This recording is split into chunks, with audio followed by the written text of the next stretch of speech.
बड़े भाग्य से ये जीवन मिलता है। ये जीवन मजाक ना बनाओ, ये जीवन यूं ही ना गवाओ। प्रत्येक क्षण प्रत्येक पल आपका गुजर रहा है, पता नहीं कौन सा पल कौन सा क्षण आपका अंतिम क्षण हो जाए। हर क्षण भगवान को याद करिए, अच्छे काम करिए, आशा भगवान से रखिए। हमें कोई एक थप्पड़ मारता है ना, हम अपनी बात कर रहे हैं दास अनिरुद्ध, कोई हमारा अपमान करे, कोई हमें गालियां दे, हम कभी बुरा नहीं मानते। हम मानते हैं कि हमारे भगवान हमें इस प्रकार का दंड हमारे पापों का दे रहे होंगे। यदि हमारे जीवन में कुछ भी होता है तो हम उसे ईश्वर की कृपा ही मानते हैं कि यह हमारे पापों का फल है। किसी को हम क्या शिकायत करें बताओ? कोई हमें गाली दे, कोई हमें थप्पड़ मारे, कोई हमें अपमानित करे, हम क्या उत्तर दें उसको बताओ? क्योंकि आप बताओ ना, क्या ईश्वर की मर्जी के बिना पत्ता हिलता है? तो फिर जो हो रहा है वो किसकी मर्जी है? यदि हमारा अपमान हो रहा है तो यह भी तो ईश्वर की मर्जी है। हमारा सम्मान हो रहा है, यह भी तो ईश्वर की मर्जी है। न सम्मान पाकर हम खुश हों, न अपमान पाकर हम दुखी हों, क्योंकि दोनों मेरी इच्छा से नहीं हो रहा। न सम्मान मेरी इच्छा से हो रहा है, न अपमान मेरी इच्छा से हो रहा। दोनों में भगवत इच्छा है, भगवान की इच्छा है। आपके बेटा हो गया, ईश्वर की इच्छा है। बेटी हो गई, ईश्वर की इच्छा है। कुछ नहीं हुआ, ईश्वर की इच्छा है। दोनों हो गए, ईश्वर की इच्छा है। जुड़वा हो गए, लड़का लड़की दोनों, ईश्वर की इच्छा है। हर हाल में ईश्वर की इच्छा क्यों नहीं मानता? ये प्राणी हर हाल में ईश्वर की इच्छा माने कि बेटी है तो ईश्वर की इच्छा, बेटा है ईश्वर की इच्छा, दोनों नहीं है ईश्वर की इच्छा, दोनों है ईश्वर की इच्छा। अपमान है ईश्वर की इच्छा, सम्मान है ईश्वर की इच्छा। हम तो सरेंडर कर चुके हैं। जाहि विधि राखे राम, ताहि विधि रही। यही समर्पण है। ये लाइन, ये समर्पण केवल भक्त के लिए है। अब आप यहां मेरे से क्रॉस क्वेश्चन कर सकते हैं कि महाराज जी, आप कह रहे हैं कि ईश्वर की मर्जी के बिना पत्ता नहीं हिलता, तो फिर आप मुझे बताओ, चोर चोरी करता है तो क्या ईश्वर की मर्जी से करता है? फिर ये सवाल खड़ा हो जाएगा। फिर सवाल खड़ा होगा कि कोई बलात्कार करता है तो क्या ईश्वर की मर्जी से करता है? फिर ये सवाल खड़े हो जाएंगे। तो ये दोनों बातें अलग अलग हैं। कई बार आप लोग ना दो बातों को एक मान लेते हो। यहाँ दो बातें अलग अलग तरीके से समझी और समझाई जाती हैं, सुनी और सुनाई जाती हैं। आप इन दोनों चैप्टरों को अलग अलग देखिए। आओ हम इनको दोनों को अलग अलग समझते हैं। सब कुछ हो रहा है भगवान की मर्जी से। एक तो यह दृष्टिकोण है, ये विचारधारा है। पर ये देखो कि ये विचारधारा है किसकी? ये बात सबके लिए नहीं है। ये बात सबके लिए नहीं है। अब जैसे प्रधानमंत्री हैं, प्रधानमंत्री को कोई कहे, नरेंद्र मोदी जी को, अरे ये तो मेरा बेटा है, क्या ये बात सब कह सकते हैं? ये बात केवल उनकी मां कह सकती है। ए, ये तो मेरा बेटा है। बोलो हाँ। ये राष्ट्रपति है, अरे ये तो मेरा बेटा है। आप कह सकते हो कि ये मेरा बेटा है ना? कुछ बातें सबके लिए नहीं। बात समझ में आ रही है आपको? लेकिन आप लोग क्या मानते हो? नहीं नहीं, ये तो सबके लिए। ईश्वर की मर्जी के बिना पत्ता नहीं हिलता, ये बात केवल भक्तों के लिए है। जो भगवान की शरण में रहने वाले लोग हैं, आस्था रखने वाले लोग हैं, उनके लिए ये बात है कि ये सब कुछ ईश्वर की मर्जी से हो रहा है। अब बताओ, जो भक्त लेवल का व्यक्ति होगा, सज्जन होगा, वो ये माने कि कण कण में जो हो रहा भगवान की इच्छा से, क्या वो बलात्कार करेगा? बोलो। फिर क्या वो चोरी करेगा? बोलो। नहीं। अब चोर चोरी करे और यही सेंटेंस कह दे, अरे गुरुजी ने तो कहा था भगवान की मर्जी से सब हो रहा, भगवान की मर्जी के बिना तो पत्ता नहीं हिलता। परंतु ये बात चोर के लिए थी ही नहीं, ये बात बलात्कारी के लिए थी ही नहीं। अच्छा ये बताओ, सारी बातें सबके लिए होती हैं? जो बात आप अपनी पत्नी से करते हो, क्या वो बात अपनी मां से कर सकते हो? बोलो। फिर सबके लिए अलग अलग बातें ना होती हैं। पत्नी के लिए अलग बात होगी, है ना। पत्नी के पास पति आता है तो अलग भाव से आता है, अलग बात करता है। माँ के पास जाता है, अलग भाव होता है, अलग बात करता है। ऐसा थोड़ी कि पत्नी से भी वही बात और माँ से भी वही बात। होता है क्या मेरी माँ? दो बातें होती हैं कि नहीं?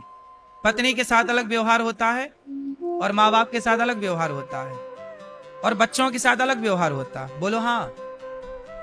फिर एक ही घर में तीन तीन व्यवहार होता है। माँ के साथ अलग, माँ बाप के साथ अलग, पत्नी के साथ अलग और बच्चों के साथ बिल्कुल अलग। हाँ या ना? तू कहाँ था? तू लेट क्यों हो गया यहाँ? तू कहाँ था? जो आप तू तड़ाक की बात बच्चे से कर सकते हैं, वही बाप से नहीं। ए बाप तू कहाँ था, ऐसा तो नहीं बोल सकते। बाप के लिए अलग भाषा होगी, बच्चे के लिए अलग भाषा होगी और पति पत्नी के रिश्ते के लिए अलग भाषा होगी। उसी तरह भगवान की इच्छा के बिना पत्ता नहीं हिलता, ये बात केवल भक्तों के लिए है। चोर के लिए ये बात नहीं है। चोर के लिए ये बात है कि भैया तुमने चोरी किया है तो भगवान ने तुम्हें अक्कल तो दी थी ना, तुम्हें पता था ना चोरी करना गलत है, फिर तुमने चोरी काहे की? अब की हो तो दंड भोगो।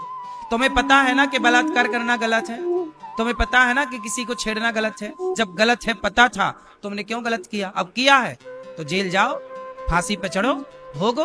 फिर क्या कहते हो? अरे भगवान की इच्छा के बिना तो पत्ता नहीं हिलता। अरे पागल, ये बात तुम्हारे लिए थी ही नहीं। सब बातें सबके लिए नहीं होती ना मेरी माँ।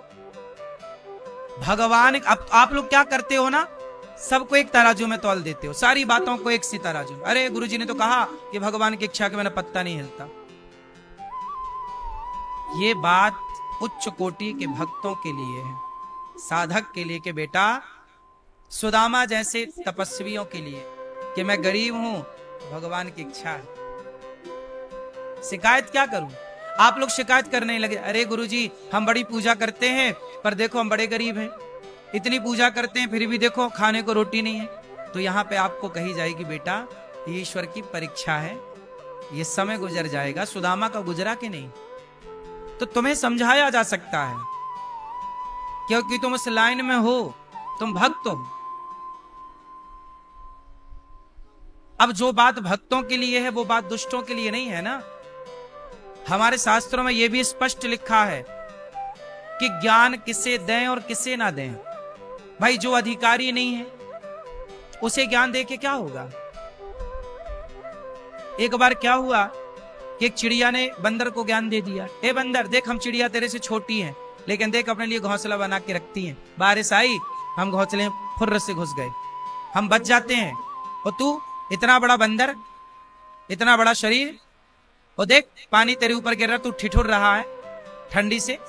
बंदर बोला अच्छा हमें ज्ञान देने चली, अब भी आता हूं। गया बंदर और उसका घोंसला तोड़ के फुर्र से फेंक दे, ले मुझे ज्ञान दे रही थी। तो बात तो ये है ना कि ज्ञान सबको देना भी नहीं चाहिए। चिड़िया ने बंदर को ज्ञान दे दिया तो बंदर ने उसका घोंसला तोड़ दिया। कुछ ज्ञान सबके लिए नहीं है। बात समझ में आ रही है? हमारे यहां भागवत सुनने के अधिकारी सब नहीं है। सुखदेव भगवान ने इंद्र को भगा दिया। देवराज, देवताओं का राजा इंद्र सुखदेव भगवान के पास आए, बोले हमें भागवत सुनाओ। क्वा सुधा क्वा कथा लोके क्वा काचा क्वा मणिर महान। ए इंद्र तू अधिकारी नहीं है भागवत सुनने का। सोचो देवराज इंद्र को सुखदेव भगवान चल जा। क्वा सुधा क्वा कथा लोके क्वा काचा क्वा मणिर महान। कहां कांच का टुकड़ा, कहां मणि? ए इंद्र तू इसका अधिकारी नहीं, चल भाग यहां से। इंद्र देवताओं के राजा को सुखदेव भगवान ने भागवत जी सुनने का अधिकारी नहीं माना। सोचो कि तू अधिकारी नहीं है इसका। अब अनाधिकारी को भागवत सुना भी दिया जाए तो वो उसका मिसयूज करता। अब यही तो है, अब लोगों को पता चल गया कि भगवान की मर्जी के बिना पत्ता नहीं हिलता। अब देखो उस ज्ञान का लोग मिसयूज कर रहे हैं कि भैया चोर कह रहा नहीं जी हम चोरी नहीं कर रहे हैं तो भगवान की इच्छा है। फिर तो बलात्कारी कह रहा जी हम तो बलात्कार कर ही नहीं रहे हैं, ये तो भगवान की इच्छा। क्योंकि अनाधिकारी को ज्ञान मिल गया। ज्ञान किसे मिल गया? अनाधिकारी को, जो उसका अधिकारी नहीं था। जैसे परमाणु मिल गया पाकिस्तान को, तो रोज धमकी देता पटक दूंगा पटक दूंगा। आप गलत व्यक्ति के हाथ में कोई पावर लग जाए तो वो उसका सदुपयोग नहीं करता, मिसयूज करता है, दुरुपयोग करता है। ऐसे ही तो हमारे वेदों के, पुराणों के, उपनिषदों के ज्ञान का भी सब लोग अधिकारी नहीं है। ये ज्ञान सबके लिए नहीं था, इसलिए उस ज्ञान को धारण करने की पात्रता होनी चाहिए कि आप किस प्रकार।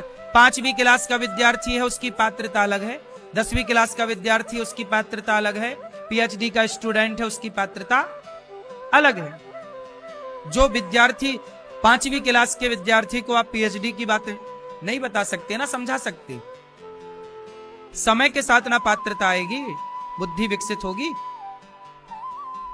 उसी तरह शास्त्रों का ज्ञान भगवान की इच्छा के बिना कुछ नहीं होता। ये बात आपके लिए जो भक्त लेवल के हैं, संत भक्त, भगवान के परम भक्त, उनके लिए ये बात है। इसलिए हम लोग क्या मानते हैं कि जो हो रहा है, हमारा अपमान सम्मान जो हो रहा है। एक मैया आई अभी कुछ दिन पहले, वो थाली में लोग पैसे चढ़ाते हैं, 10 रुपए, 20 रुपए, 100 रुपए, थाली में पैसे चढ़े थे। एक मैया आई, उसने प्रणाम करने के बहाने ये दुपट्टा लिया तरीके से, ऐसे हाथ पहले किया पीछे दुपट्टे के, और प्रणाम करने के लिए पांव के पास झुकी और थाली में ऐसा रखा दुपट्टा, और रख के यूं मुट्ठी बना ली, अब पैसे उसके अंदर चले गए, तो ऐसे दबा के प्रणाम करके चली गई। मैं देख रहा हूं, लेकिन मैंने देख करके भी मैंने उसे नहीं रोका। शायद तेरे भाग्य का मेरे पास आ गया होगा तो तू ले जा रही है, मैं क्या रोकूं, क्या रोकता मैं? ये तो अपनी अपनी नियत है। तो चोर चोरी करता है तो उसको हम तो यही मान रहे हैं ना कि सब ईश्वर की इच्छा। अब क्या करें, हम कहां लड़े झगड़े, तुम्हारा फिर तुमसे कहें कि देखो तुमने चोरी की, फिर वो उसकी इंसल्ट हो, नहीं, तुम्हारा अपमान, तुम्हें पैसे चाहिए ले जाओ, तुम्हारा अपमान नहीं करेंगे। हर हाल में ईश्वर की मर्जी मान लो कि चलो भगवसाद इस रूप में इसकी जरूरत रही हो कि भाई ले जा, क्या करे, कोई भाग्य थोड़ी ले जाएगी हमारा चुरा के। बोलो, आप लोग क्या करते हैं, छोटी छोटी बातों में परेशान हो जाते हैं। आपको अच्छा ले आओ, ले आओ। तो हर हाल में भगवान की इच्छा हो, जाही विधि राखे राम, ताही विधि रही। तो कुल मिला के दास का कहना यह है कि आपके आने का हुआ ना, उस समय हम तिलक बंधन ही कर रहे थे, फिर आप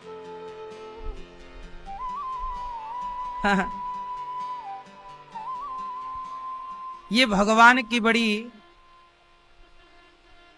ये विषय जो हैं ये बड़े गूढ़ विषय हैं। इन विषयों को जानना समझना, कल हम लोगों ने कथा में सुना कि इसलिए आप लोग क्या समझे इस पूरे सब्जेक्ट से कि कभी भी हमें ये टिप्पणी नहीं करनी चाहिए कि ये जो हो रहा है ये भगवान कर रहे हैं भगवान, पर हम दोष ना लगाएं भगवान को, ये हमारे कर्म दंड है।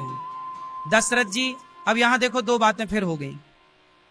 दशरथ जी को पुत्र के लिए तड़प तड़प के रोना पड़ा, दशरथ जी को पुत्र के लिए तड़प तड़प कर रोना पड़ा, तो क्या ये ईश्वर की इच्छा है? नहीं, ईश्वर की मर्जी के बिना पत्ता नहीं हिलता, ये बात अपनी जगह सही है। पर दशरथ जी ने किसी पुत्र को मारा था तो किसी के पिता रोए थे, तो उनके रोने का परिणाम इन्हें मिला कि इन्हें भी रोना पड़ा। तो ईश्वर की मर्जी के बिना पत्ता तो नहीं हिलता, पर कर्म दंड भी संग चलता है।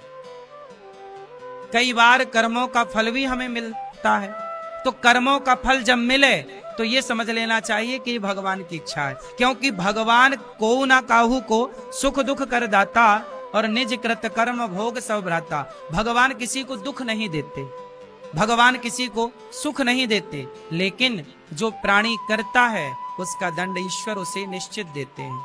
अवश्यमेव भोक्तव्यम, अवश्य भोगना पड़ता है। परंतु एक बात और भगवान कहते हैं कि सन्मुख हो ही जीव मोहि जबहि जन्म कोटि अघनासहि तबहि।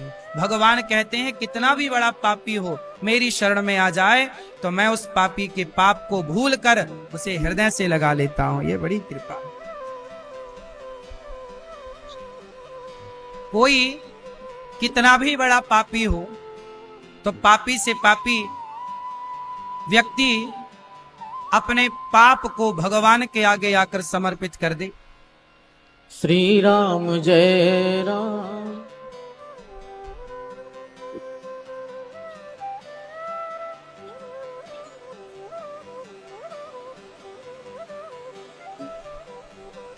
कितना भी बड़ा पापी हो, सन्मुख, जो सन्मुख हो जाए भगवान के, सन्मुख हो ही जीव मोहि जबहि जन्म कोटि अघनासहि तबहि। भगवान कहते हैं कोई मेरे सन्मुख हो जाए, बस एक बार मेरी शरण में आ जाए मैं उसे क्षमा कर देता हूं। अब देखो ना, कल आप लोगों ने सुना कि माता सती दक्ष के यज्ञ में जल करके भस्म हो गई। भगवान शंकर माता पार्वती माता सती को लेके कथा सुनवाने गए। तभी कथा में माता सती को संदेह हो गया कि ये भगवान नहीं हो सकते। अब जब भगवान पर संदेह हुआ तो माता सती सीता बन करके पहुंच गई परीक्षा लेने के लिए। परीक्षा तो ले ली, पर परीक्षा में माता सती हो गई फेल।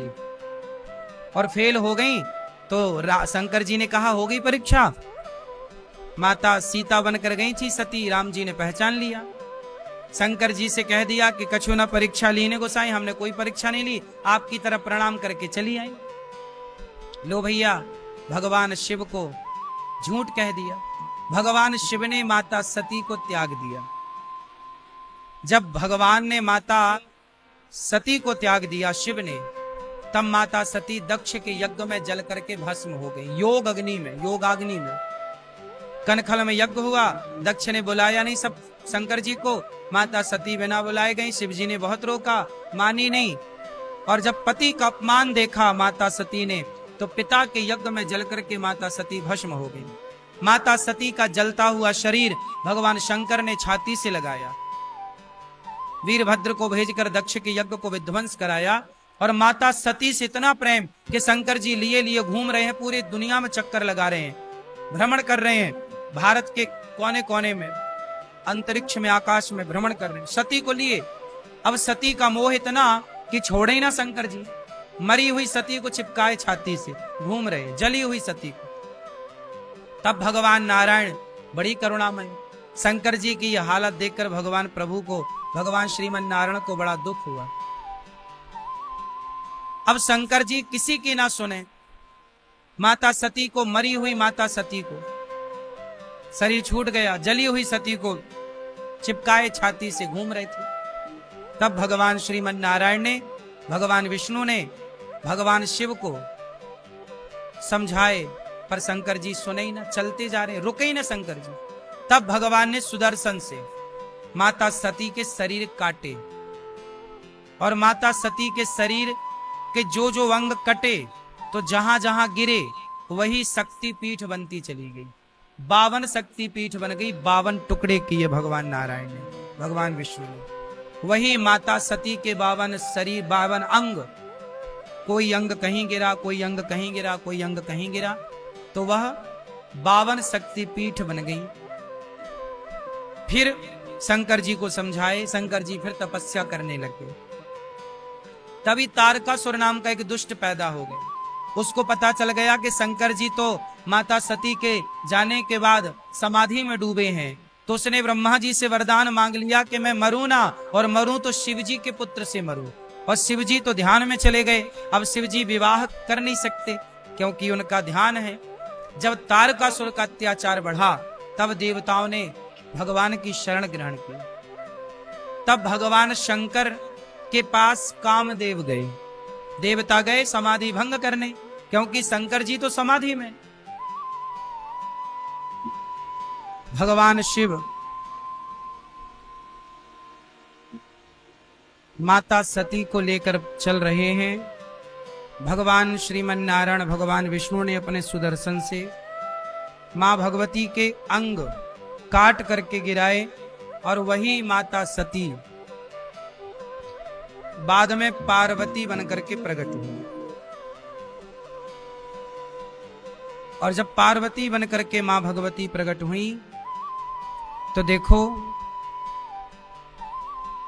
भगवान राम की कथा सुनने में माता सती को संदेह हुआ था।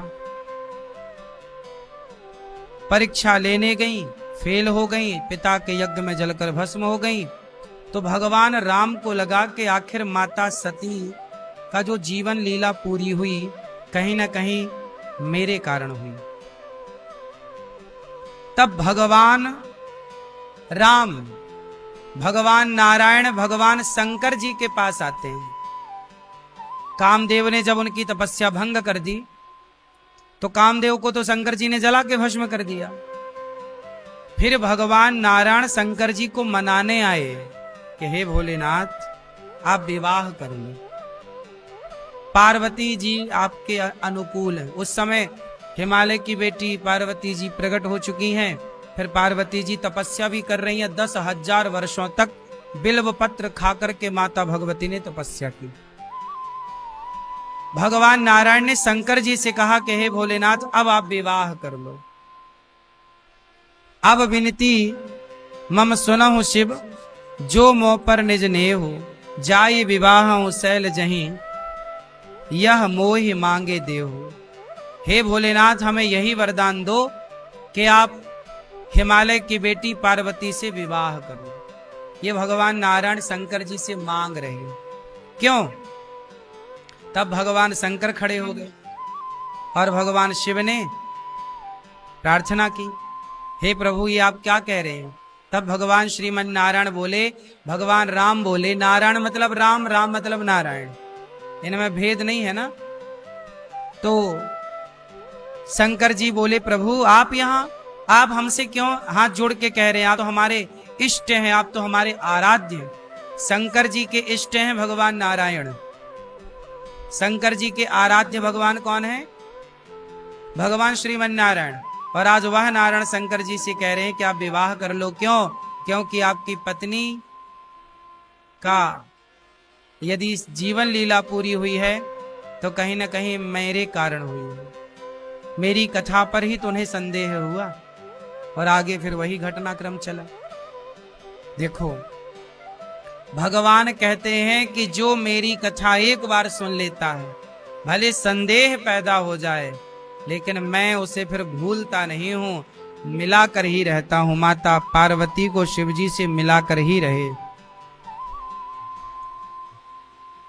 तब शंकर जी ने सिर धरि आयसु करिय तुम्हारा, परम धर्म यह नाथ हमारा। शंकर जी ने कहा, हे नाथ आपने जो आज्ञा दी है वो सिरोधार्य है। आप कह रहे हैं कि मैं विवाह करूं तो जरूर करूंगा। शंकर जी विवाह तो किए पर कामदेव को जलाने के बाद किए। शंकर जी ने पहले, मैया ओ भैया बैठ जाओ लाला पहले तो, और शोर ना करो। कथा को ना बहुत मर्यादित सुनना चाहिए। खड़े ना रहो भैया, बैठ जाओ। कथा सुनने आए हो तो थोड़ा टाइम निकाल के आओ, 2-3 घंटे का। इत्मीनान से कथा सुनो, सावधानी से सुनो। तो भगवान शंकर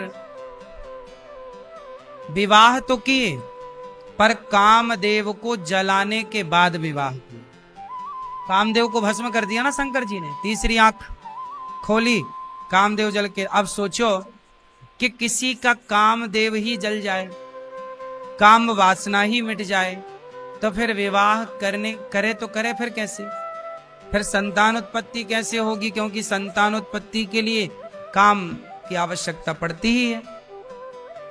तो फिर कैसे काम ही नहीं रहा तो फिर विवाह करने का अर्थ क्या निकला? तो जब काम जल गए तो शंकर जी से सवाल पूछा गया, विवाह कैसे करोगे? तब भगवान शंकर कहते हैं, मैं विवाह करूंगा, पर समाज को ये बताना चाहता हूं कि मैं विवाह कर तो रहा हूं, पर काम की प्रेरणा से नहीं, प्रभु राम की प्रेरणा से विवाह करने जा रहा हूं। तो विवाह करो, पर काम की प्रेरणा से, काम की वासनाओं की पूर्ति के लिए नहीं, बल्कि भक्ति में पत्नी सहयोगी बने, इसलिए विवाह करना चाहिए। विवाह क्यों करना चाहिए? विवाह करने के फायदे क्या हैं? आपने विवाह किया? नहीं भैया, आपने विवाह किया? चश्मा वाले भैया, विवाह करने के फायदे क्या हैं? हैं? गृहस्थी, क्या फायदा है गृहस्थी का? परिवार बढ़ेगा। अच्छा, जनसंख्या बढ़ानी है बढ़िया, ठीक है। जनसंख्या ही नहीं रहेगी तो फिर कैसे सनातन रहेगा? ठीक कह रहे हो, खूब जनसंख्या बढ़ाओ, 10-15 बच्चे तो हों कम से कम। क्यों? आपने विवाह किया? ये आपके बगल में, क्यों किया विवाह? क्यों करना चाहिए विवाह? क्या फायदे हैं विवाह के? विवाह क्यों करना चाहिए? क्या फायदे हैं? सुनो, विवाह करने के फायदे हम बता रहे हैं, सुनो। विवाह करने का फायदा यह है कि आप दोनों लोग पति पत्नी बैठकर आधी रात को भी और दिन को भी, कभी भी जब नींद खुल जाए, जब मन हो जाए, तब एक जन वक्ता बन जाओ और एक जन श्रोता बन जाओ, और दोनों बढ़िया बैठ के एक जन कथा सुनाए भगवान की, एक जन कथा सुने। विवाह नहीं होगा तो अकेले रहेगा, तो अकेला किसको सुनाए और किसको सुने?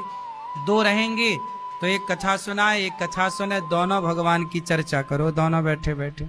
ये फायदा है कि दोनों भगवान का चिंतन ज्यादा कर सकते हैं। भगवान की सेवा दोनों मिलके करो। एक जन भगवान जी के कपड़े, एक जन भगवान जी के बर्तन धुल लो, तो एक जन पूजा की तैयारी कर लो। बड़े प्रेम से भगवान की सेवा में दोनों सम्मिलित हो जाओ, दोनों जन आरती उतारो, दोनों भगवान के लिए प्रसाद तैयार करो। अब होता क्या है कि आजकल पति पत्नी का मतलब अलग ही है कुछ। अब विवाह का मतलब, पहले देखो शंकर जी जब विवाह किए माता पार्वती से, तो शंकर जी जब पार्वती मैया से विवाह करके कैलाश आए, तो शंकर जी और पार्वती दोनों कथा सुना रहे हैं। पार्वती जी हाथ जोड़ के बोलो, हे भोलेनाथ कुछ सवाल करना है। करो। क्या? ये बताओ कि ये राम कौन है? राम के बारे में मैं जानना चाहती हूं। तो माता पार्वती सवाल कर रही हैं और उस सवाल के उत्तर में पूरी राम कथा शंकर जी सुना रहे हैं। देखो, ये पति पत्नी, आप लोग पूजा करते हो शंकर जी की, लेकिन शंकर जी की पूजा बस करते हो, सीखते नहीं। शंकर जी गृहस्थ हैं। कैसे गृहस्थ हैं? पार्वती और शंकर जी दोनों कथा सुनते और सुनाते, दोनों भगवान के चिंतन में डूबे रहते हैं। जबकि शंकर जी के परिवार में जितनी टेंशन है ना, आपके परिवार में इतनी टेंशन नहीं हो सकती। आप लोग कहते हैं महाराज जी बड़ी टेंशन है, हम बड़े परेशान हैं। शंकर जी से ज्यादा कोई परेशान नहीं हो सकता। देखो ना, शंकर जी के वाहन का नाम है नंदी है, और शंकर जी की पत्नी माता पार्वती के वाहन का नाम है शेर। अब शेर और बैल ये दोस्त हैं कि दुश्मन हैं? बोलो, दुश्मन हैं? नंदी, बैल और शेर जंगल में साथ कहां रहते हैं? लेकिन शंकर जी के घर में दोनों एक साथ रहते हैं और दुश्मन हैं। अब सोचो कि दो दुश्मन एक साथ रहें। और सुनो, शंकर जी के गले में है सांप और शंकर जी के बेटे गणेश जी का वाहन है चूहा। अब ये दोनों दोस्त हैं कि दुश्मन हैं? बोलो। लेकिन ये दोनों दुश्मन शंकर जी के घर में एक साथ रहते हैं। और सुनो, बड़े बेटे का वाहन है मोर, कार्तिकेय जी का, और शंकर जी के गले में पड़ा है सांप। सांप और मोर की दोस्ती है कि दुश्मनी है? मोर सांप को खा जाता। मोर क्या खाता है? खा जाता। दोस्ती है कि दुश्मनी है? दुश्मनी है। सारे एक दूसरे के कट्टर दुश्मन हैं, लेकिन वो दोनों दुश्मन शंकर जी के घर में एक साथ प्रेम से रह रहे हैं। किसके प्रभाव से? शंकर जी के गले में है जहर। बोलो हाँ। शरीर में है भभूति, भस्म। पहाड़ पर बैठे हैं, ना घर है ना कोई छाया है। शंकर जी समाज को मैसेज देना चाहते हैं कि देखो, मेरे घर में जितने लोग हैं सब एक दूसरे के दुश्मन हैं, लेकिन वो सारे दुश्मन शंकर जी के भजन के प्रभाव से, कथा के प्रभाव से। शंकर जी कहते हैं कि भगवान के नाम में इतनी ताकत है कि भगवान की भक्ति करने वाला कोई हो तो वो दुश्मनों को भी दोस्त बना सकता है। ये भजन का प्रभाव। शेर और बैल दोस्त हो गए शिव जी के घर जाते हैं। ये किसका प्रभाव है? भजन का प्रभाव। इसलिए मैया खूब भजन करो भगवान का, खूब भगवान का नाम जपो, फिर प्रतिकूल लोग भी अनुकूल हो जाएं। व्यक्ति का प्रभाव नहीं होता, भजन का प्रभाव। हमने कितने संतों के बारे में सुना है कि वो जंगल में भजन करते, तो जंगल में भजन करते तो शेर आकर के उन्हें प्रणाम करके जाता। संतों को कोई आश्चर्य नहीं है। भजन करने का प्रभाव यही होता है कि वहां रहने वाले जीव जंतु, हिंसक प्राणी भी वहां अपनी हिंसा का स्वभाव छोड़ देते हैं भजन के प्रभाव से। अपने घर का वातावरण सुधारा जा सकता है। किसके प्रभाव से? भक्ति के प्रभाव से। इसलिए कहता हूं थोड़ा भक्ति किया करो, थोड़ा भगवान का चिंतन किया करो। शंकर जी बहुत प्रेम से अपने परिवार को ठीक ठीक चलाते हैं। शंकर जी के मंदिर आप जाते हो, शिव पार्वती किस तरह से कथा सुनते हैं, किस तरह से भगवान के प्रेमी हैं। आप लोग भगवान से प्रेम का नहीं सोचते। पति पत्नी हो, लड़ाई झगड़ा में गुजरता है आपका जीवन।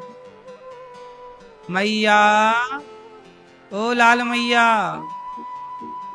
ओ केसरिया मैया, ओ बहरी मैया। लो, नहीं सुन रही मैया। कथा सुनने आई है पर सुनाई ही नहीं पड़ रहा है। ऐसे ही होता है। लोग कथा सुनने भी तब जानते हैं तब जब कान फ्यूज हो जाए।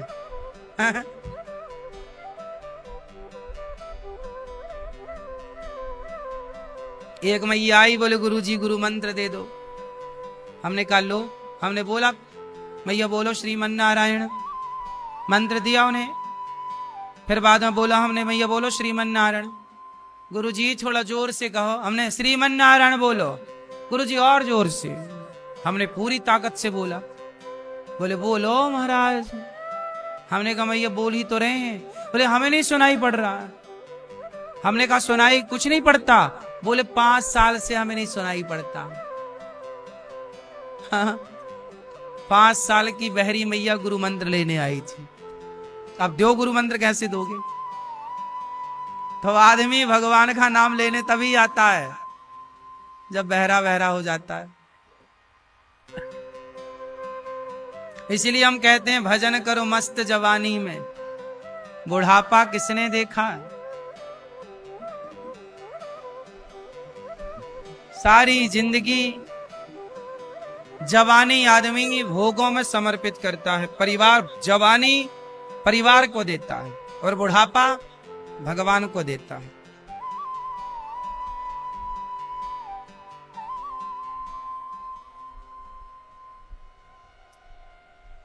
ये लाल मैया बुराई मान गई क्या? नहीं,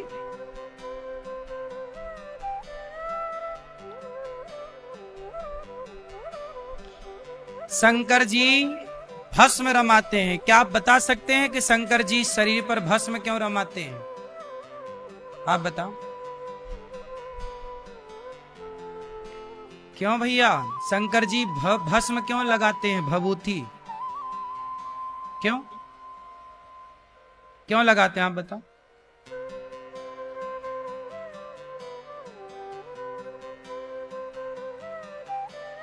हाँ, शंकर जी भभूति इसलिए लगाते हैं कि दुनिया वालों देख लो, ज्यादा घमंड में ना रहो, एक दिन राख हो जाओगे।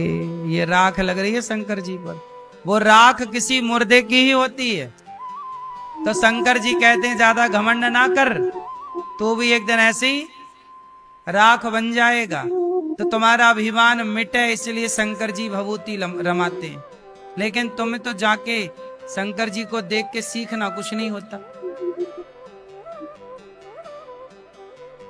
कुछ नहीं सीखते लोग। शंकर जी का पूरा जीवन सिखा रहा है।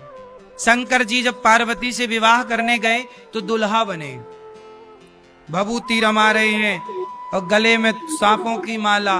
अच्छा, शंकर जी गले में सर्पों की माला क्यों पहनते हैं? क्यों? क्योंकि सांप है काल, काल मृत्यु का सूचक है ना। काल अव्याल मुखग्रास त्रास निर्णा सहित हवे। सांप को काल कहा गया है। सांप दिख जाए मतलब काल दिख गया, काल है, मृत्यु है। तो सांप मतलब काल।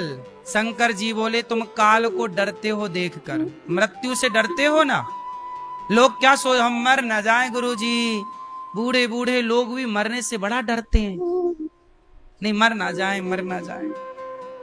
एक मैया गोबर उठा रही थी गैया का, बोली हे भगवान मौत भी नहीं आती कि मर जाऊं, 90 साल में बहू गोबर उठवा रही है। यमराज जी गुजर रहे थे, यमराज जी को लगा शायद हमें याद कर रही, आ गए। हाँ मैया चलो। मैया बोली कौन हो? बोले यमराज। तुम बोल रही हो ना मौत भी नहीं आती, हम आ गए, चलो तुम्हें लेने आए। अब तो मैया की सिट्टी पिट्टी गायब। मैया बोली हे यमराज जी, मैं मजाक भी नहीं कर सकती क्या? हाँ, मैंने मजाक में ही कह दिया, वैसे तुम कभी नहीं आते, और ऐसा मजाक कर दिया तुम आ गए। अच्छा तो मजाक कर रही थी, मरना नहीं है? अरे बोले काहे मरना, भी ठीक ठाक चल रहा सब। बूढ़ी मैया 90 साल की, बोली अभी कहाँ मरने के दिन है हमारे। अच्छा आई गए हो तो एक काम करो, गोबर उठवाओ हमारा। यमराज जी से गोबर उठवा लिया। ऐसी मैया चतुर मैया। मरना कोई नहीं चाहता, लेकिन शंकर जी सांपों की माला गले में लटका कर ये मैसेज देते हैं कि देख भाई मरना तो पड़ेगा।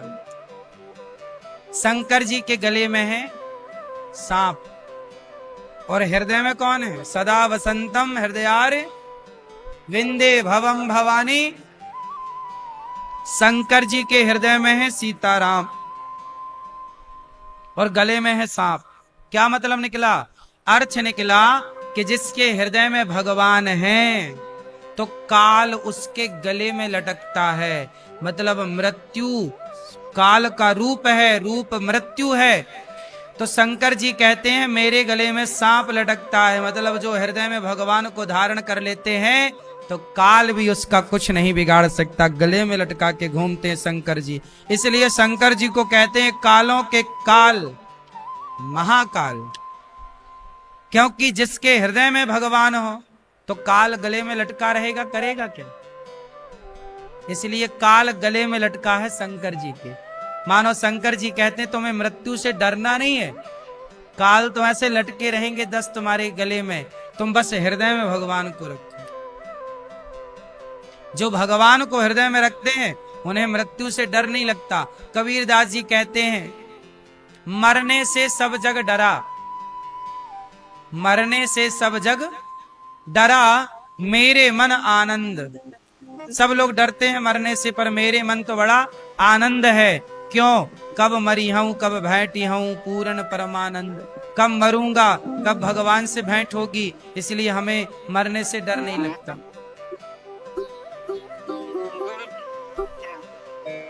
अब तो शंकर जी बड़े प्रेम से दुल्हा बने, गले में सांप, और शंकर जी के माथे पर क्या है? चंद्रमा भी है और गंगा भी है। और दोनों का स्वभाव कैसा है? चंद्रमा गर्म होती है कि ठंडी है? चंद्रमा शीतल ठंडी, और गंगा है गरम।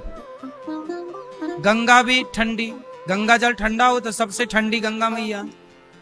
गंगा भी ठंडी है और चंद्रमा भी ठंडे। और दोनों को शंकर जी ने कहा बिठाया है? मस्तक पर। क्या मतलब हुआ? क्या मतलब हुआ मैया? बात से क्या सीखा आपने? क्या मैसेज मिला आपको? ये गुलाबी मैया बताएंगी। हैं? गले में वो शंकर जी के मस्तक पे गंगा काहे है? हैं काहे हैं? वही तो पूछ रहे, मस्तक पे क्यों बैठी है? शंकर जी ने मस्तक पर ही गंगा जी को क्यों बिठाया है? ठीक है, आप बताओ। मैया क्या बोलती तू? थोड़ा जोर से बोलो मेरी माँ। अच्छा, गले की प्रॉब्लम है, ठंडा। शंकर जी कहना चाहते हैं कि जीवन में टेंशन कितनी भी हो, परेशानी कितनी भी हो, पर दिमाग को हमेशा दिमाग कैसा हो? ठंडा की गरम? शंकर जी कह रहे, देखो शंकर जी के यहाँ सब एक दूसरे के दुश्मन है, पर शंकर जी का दिमाग फिर भी कैसा है?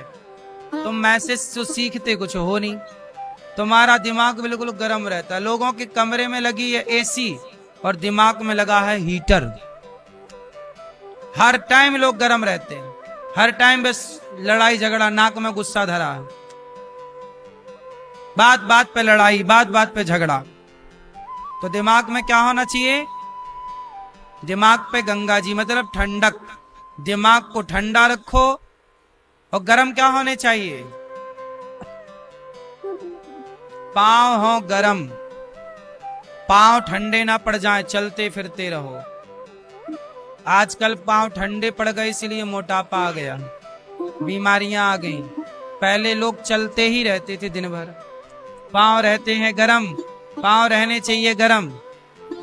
इसलिए पुराने जमाने में आज भी गांव के लोग जब खेत से आते हैं तो वो गर्म पानी से, गुनगुने पानी से ही पांव धुलते हैं।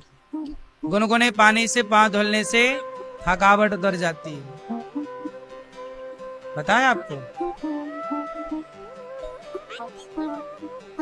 तो पांव गर्म होने चाहिए। अर्थात गर्म का मतलब ये नहीं कि तुम जाके पांव गर्म पानी में डाल दो। गर्म का मतलब है कि पांव हमेशा एक्टिव हो, करते रहो कुछ काम, चलते रहो। जो चलता रहेगा वो स्वस्थ रहेगा, जो बैठ गया वो बीमार। बोलो हाँ कि ना? इसलिए ज्यादा से ज्यादा चलो, ज्यादा से ज्यादा चलो।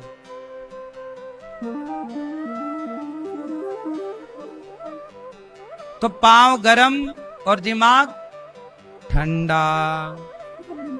अच्छा, दिमाग गरम, पांव गरम और वाणी नरम। वाणी कैसी हो?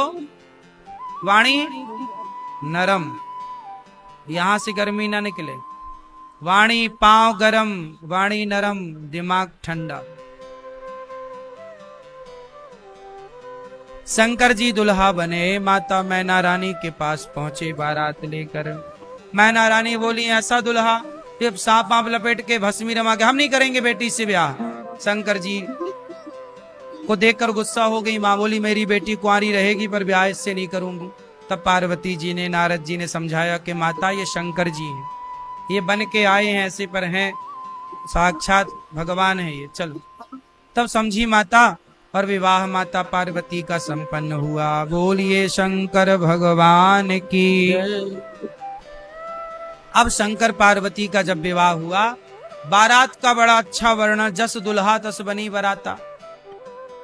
बारात बड़ी, भूत प्रेत डाकनी पिशाचनी चुड़ैल सब गई शंकर जी की बारात में। चुड़ैल, चुड़ैल जानती हो आप भैया? चुड़ैल जानती हो? हैं? क्यों मैया, आप जानती हो चुड़ैल? क्यों, आपके बगल में रहती है क्या? हैं? बातचीत तो होती होगी चुड़ैल से, नहीं?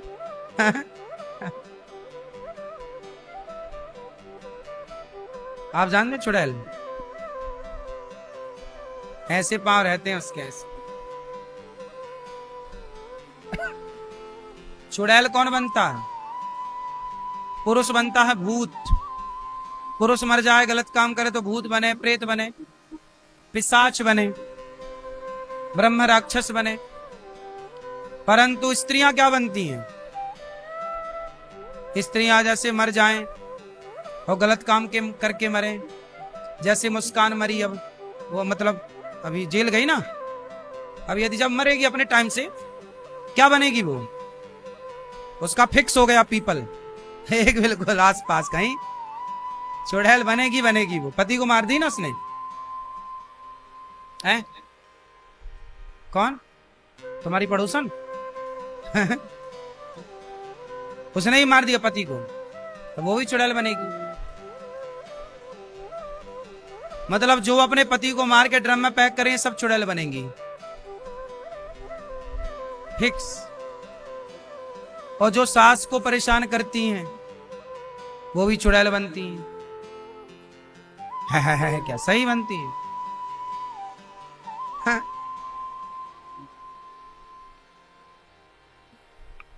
चुड़ैल बनेंगी, चुड़ैल। सास की सेवा करना मन लगा के, ससुर की सेवा करो, बूढ़ों का सम्मान करो, और पति की भी सेवा करो। और जो पुरुष अपने माता पिता को नहीं मानता, परेशान करता है, और जो पत्नी को परेशान करता है, कुछ पुरुष भी पत्नियों को कुकर में पका देते हैं,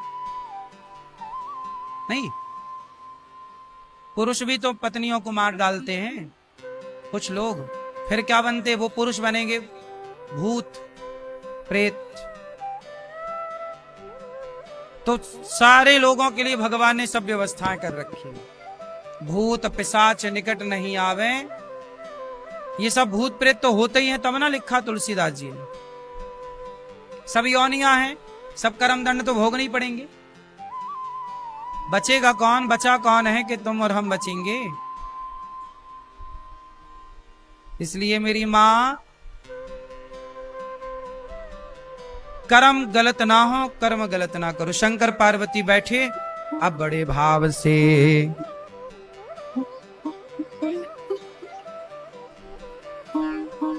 शंकर जी से माता पार्वती प्रश्न कर रही हैं कि हे भोलेनाथ, ये बताओ कि ये राम कौन है? एक राम दशरथ का बेटा, राम कौन? तब माता पार्वती से शंकर जी कह रहे हैं कि पार्वती जी, आपने बड़ा अच्छा किया कि आपने हमसे प्रश्न किया। आपने प्रश्न ना किया होता तो हमारी वाणी से भगवान की कथा ना निकलती। अब देखो ना, हमारी मैया जी कथा ना कराती, जब हमारी मैया कथा ना कराती तो फिर कथा हम कैसे सुना पाते? कैसे कथा होती? तो हमारी मैया श्रीमती रेणु बख्शी जी, आपने कथा कराई तो कथा कहने का हमें मौका मिला। आपने कथा कराई ही ना होती तो फिर कैसे हमें मौका मिलता? तो कुल मिलाकर के हमारी मैया ने कथा कराई। भैया, आपके पुत्र श्री नितिन बख्शी जी चले गए घर।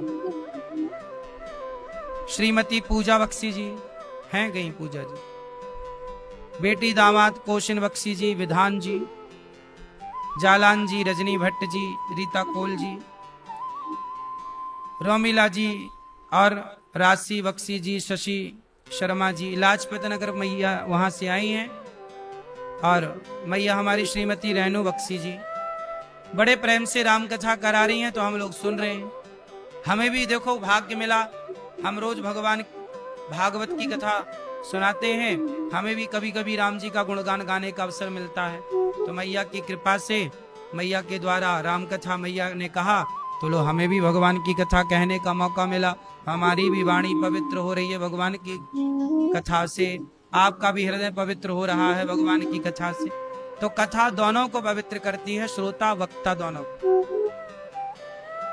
इसलिए अपने कानों से भगवान की कथा सुनना सीखिए, और जब भी बोलिए तो भगवान की चर्चा ही करिए। अब शंकर जी और पार्वती जी बैठे हैं और प्रेम से दोनों एक दूसरे को प्रश्न कर रहे हैं। अब शंकर जी प्रेम से प्रार्थना कर रहे हैं, मंगल भवन मंगल हारी, द्रवहु सुदशरथ अजिर बिहारी।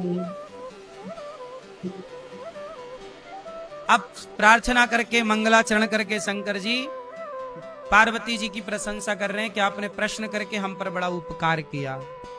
आपने रघुनाथ जी के बारे में पूछा है, तुम रघुवीर चरण अनुरागी, तुम्हारे हृदय में भगवान के प्रति प्रेम है, तब तुमने ऐसे प्रश्न किए हैं, परंतु ऐसे प्रश्नों कोई करता नहीं। पार्वती जी से शंकर जी कह रहे हैं, जिन हरि कथा सुनी नहीं काना, श्रवण रंध्र अहि भवन समाना। जिनकी कथा, शंकर जी कह रहे हैं पार्वती जी से, हे पार्वती, जिनके कान भगवान की कथा नहीं सुनते, उनके कान कान नहीं है, चूहे का बिल है। इसलिए कान तब सार्थक, कानों की सुंदरता सोना पहन लेने से नहीं है। लोग तो पूरे कान को छिदा लेते हैं नीचे से ऊपर तक, और पूरे में सोना सोना सोना पहन लेते हैं, इससे कान की सुंदरता नहीं है। कान वही सुंदर हैं जिन कानों को रोज कथा सुनने को मिले, रोज भगवान की कथा, वो कान सुंदर है। कान जिन हरि कथा सुनी नहीं काना, वो कान जो कथा नहीं सुनते, वो तो केवल चूहे के छेद है, बस कान का बिल चूहे का, कोई मतलब नहीं। और नए नहीं संत दरस नहीं देखा, लोचन मोर पंख कर लेखा। आंखें किसे देखें? भगवान को और संतों को, भगवान के भक्तों को। संत मिल जाएं, भगवान मिल जाएं, भगवान के भक्त मिल जाएं, तो आंखों से उन्हें देखो, और देख करके ऐसा भाव रखो कि हमारे भीतर भी इनकी तरह भक्ति कब आएगी, हमारे अंदर भी इनकी तरह भगवान से प्रेम कब होगा। तो आंखों से भगवान को देखो और संतों को, भगवान के भक्तों को देखो। यदि नहीं देखा, आजकल आंखों से लोग किसे देखते हैं? ताकते रहते तुझको सांझ सवेरे, है ना। आंखों से लोग क्या देख रहे हैं? ताक रहे, देख नहीं रहे हैं, ताक रहे हैं। जबकि हमारे यहाँ ताकने को मना किया गया। देखो भालो तको मत, बोलो चालो बको मत, खाओ पियो चलो मत, खाओ पियो छको मत, चलो फिरो थको मत। लेकिन जो मना किया जाता आजकल लोग वही करते हैं। आजकल लोग देखते नहीं, घूरते हैं, घूरते रहते तुझको सांझ सवेरे। क्यों मैया?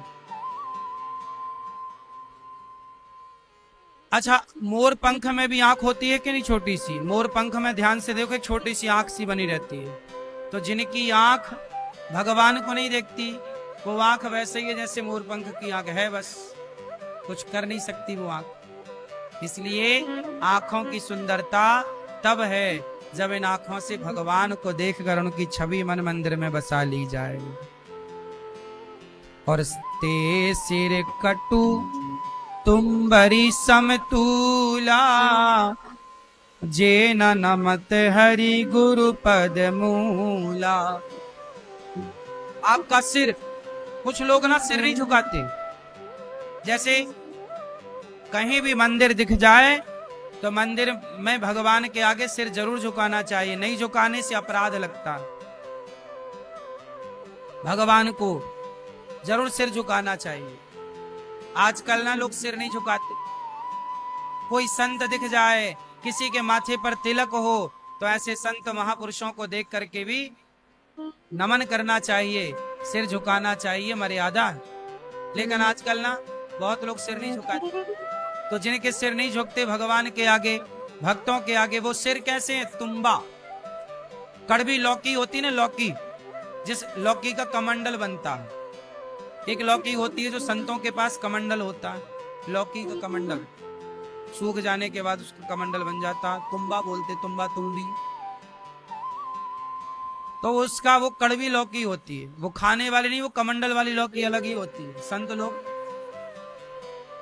उसका यूज करते हैं। तो ते सिर कटु तुम्बरी समतूला, जेन नमत हरि गुरु पद मूला। जो गुरु जी के चरणों में, गुरु पद मूला, गुरु जी के, संतों के, भगवान के चरणों में नहीं झुकता सिर, वो सिर क्या तुम्बा है, कड़वा है, कोई मतलब का नहीं, खोपड़ी। सिर झुकाओ जिन्हें हरि भगत ही, जिन्हें हरि भगति हृदय नहीं जानी, जीवत सब समान ते प्राणी।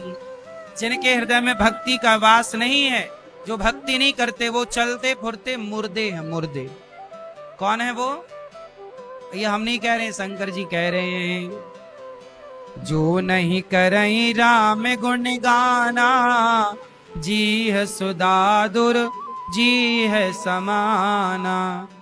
जो जिनकी जेहवा भगवान का गुणगान नहीं करती, वो मेंढक के समान, उनकी जेहवा केवल टर टर करने के काम आती है, और कुछ नहीं। शंकर जी कह रहे हैं, सुनो पार्वती जी, आपने बड़ा उत्तम प्रश्न किया है, अब मैं आपको सुनाता हूं। सुनो, आपने कहा कि राम कौन है, तो राम भगवान यदि निराकार है तो साकार कैसे बने? पार्वती जी का सवाल है कि यदि ईश्वर भगवान तो निराकार है, निर्गुण है, फिर वो साकार कैसे बना? तब शंकर जी समझा रहे हैं कि देवी, कई बार ना ओला गिरता है, ओला नहीं, ओला वृष्टि होती है, खेतों की फसल नष्ट हो जाती है, किसानों के यहाँ ओला गिरते, ओला समझते हैं? पानी की जगह ओले गिरते, बड़े बड़े पत्थर, बर्फ। अच्छा ये बताओ, ओला और पानी ये दो है कि एक ही है? हैं? ये दो हैं कि एक है? पानी और ओला एक है तो एक, पर दिख दो रहे हैं। ओला बर्फ का रूप है, कठोर है ना?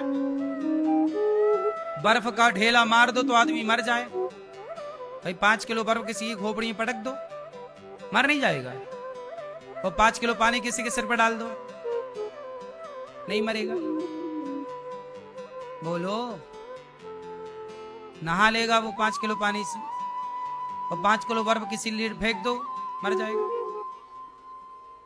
2 मंजिल ऊपर से 5 किलो का बर्फ किसी के सिर पे गिराओ, और 2 मंजिल ऊपर से 5 किलो पानी गिराओ सिर पे, सही है? अंतर है ना? दोनों एक तत्व हैं, पर दोनों का व्यवहार, दोनों का गुण अलग अलग है। उसी तरह जैसे पानी और बर्फ तत्व में तो एक है, उसी तरह साकार और निराकार तत्व की दृष्टि में तो एक है। परंतु जब निराकार से काम नहीं हो, तो भगवान को अपने भक्तों के लिए साकार रूप लेना पड़ता है। साकार रूप क्या है? राम कृष्ण।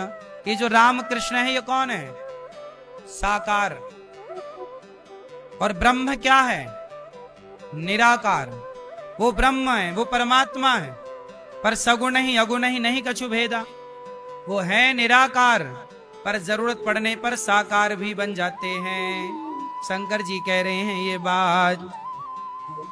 अगुण अरूप अलख अज जोई, भगत प्रेम बस सगुण सोई। भक्तों के प्रेम के वश में वह सगुण साकार बन जाते हैं, जो कि है निर्गुण, अगुण अरूप है। जो गुण रहित सगुण सोई कैसे, जलुहि में उपल बिलग नहीं जैसे।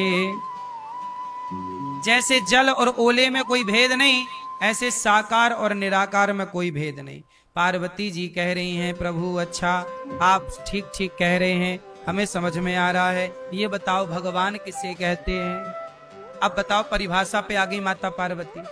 और ये माता पार्वती जितने सवाल कर रही हैं, ये सवाल हम जनमानस के। तो हमें सवाल उठता तो कौन समाधान करता?